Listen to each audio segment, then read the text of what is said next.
అందరికీ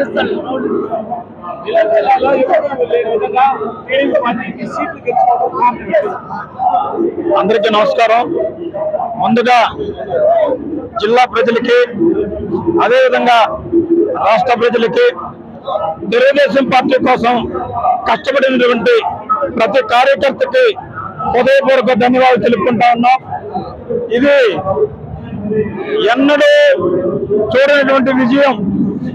చంద్రబాబు నాయుడు గారు కలగన్నటువంటి కళని ప్రజలు అందించారు.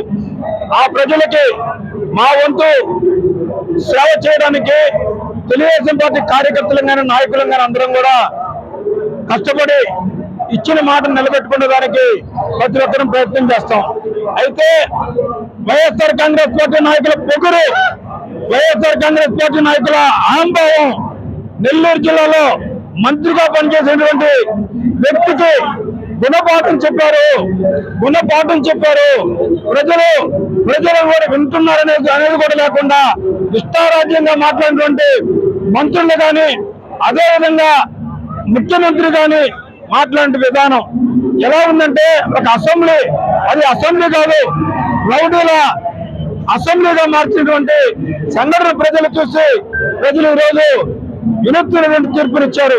కాబట్టి ఎప్పుడు కూడా ప్రజాస్వామ్యంలో ఉన్నావా లేకుండా ఉంటే ఒక రౌడీజం చేసి బతుకుతున్నామని ఆలోచన చేయాలా.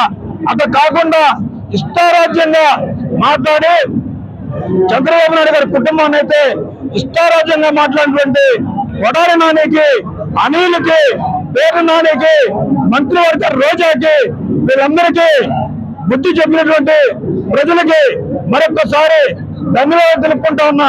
ఎందుకంటే ఈ రాష్ట్రంలో మొట్టమొదటిసారి వాళ్ళు విర్రవీయడానికి 151 స్థానాలు ఇస్తే వాళ్ళు ఈరోజు కనీసం 10 స్థానాలకు పడిపోయే పరిస్థితి వచ్చింది. అంటే కనీస ప్రతిపక్షం కూడా లేకుండా ఈరోజు పోయారంటే ప్రజలు ఎటువంటి తీర్పు ఇచ్చారో ఎప్పుడు కూడా ప్రజల్ని గౌరవించాలా, ప్రజలకి సేవ చేసేటువంటి మార్గం ఎత్తుకోవాలి. కానీ మేమేదో డబ్బులు ఇస్తున్నాము కాబట్టి నాకు ఓట్లేమని అందరూ వాలంటీర్లను పెట్టి బెదిరించినటువంటి సందర్భాలు అనేకం ఉన్నాయి. అది కూడా కాకుండా కొంతమంది అధికారులు, పోలీసు అధికారులు కొంతమంది వాళ్ళ అహంభావం చూపించారు. తెలుగుదేశం పార్టీ కార్యకర్తలు కానీ నాయకులను కానీ ఇష్టారాజ్యంగా వ్యవహరించారు. కానీ మా నాయకులు మాకు అలాంటి పద్ధతి నేర్పించలేదు. ఎప్పుడు కూడా అధికారులు అంటే గౌరవం ఉంది, అధికారం అంటే గౌరవం ఉంది, ప్రజలంటే సేవ చేసేదానికి మేము ముందుంటామని చెప్పని ఈ సందర్భంగా తెలియజేస్తూ మరొక మాట చెప్తా ఉన్నా.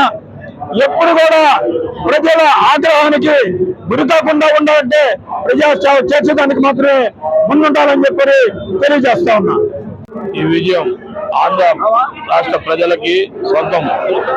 ఏ రోజైతే చంద్రబాబు నాయుడు గారిని అక్రమంగా అరెస్టు చేశారో ఆ రోజే ఈ తీర్పు మొదలయ్యింది. ఇంకా వైసీపీకి ఇంకా ఈ రాష్ట్రంలో చోటు లేదు. జై తెలుగుదేశం.